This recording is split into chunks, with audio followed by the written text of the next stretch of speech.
Hi everybody, I'm just here to talk about what my philosophy of leadership is personally.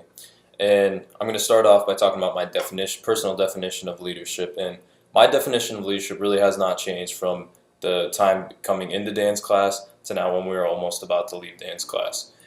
My personal definition is when one individual inspires others in order to achieve a common goal.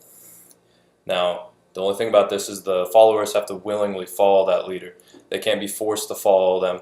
Otherwise, it's not really leadership. It's more like a dictatorship. And in the end, the most important thing is that all of these followers are reaching towards that final goal. They all have to be working together to reach this common goal, and the leader has to help them along the way in order to reach that end goal. So following my definition of leadership is my philosophy about leadership. And with my philosophy, first, you must focus on trying to become the best version of yourself. You may never achieve this, but you have to always strive to become the best version of yourself so that you can set a good example for your followers. And then, after you feel like you are setting a good example, then you can help others become the best version of themselves. Then you want to really help your followers rise up with you. And in my opinion, everyone should strive to be a servant leader in order to lift up those around you.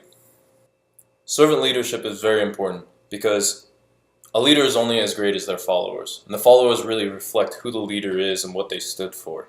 Nowadays, a lot of people go into leadership and try to attain a leadership role for the wrong reasons and for selfish reasons, and they're not doing it to help others or to really bring those around them up. They're just doing it to try to get their own personal fame and glory.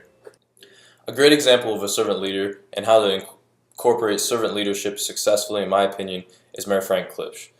I had him for principles of leadership, as I'm sure some of you may have also had him in class. One of Frank's proudest achievements is that 13 of his former employees are now CEOs of YMCAs across the country. The thing that makes Frank a really good servant leader is he's always challenging those around him to become better.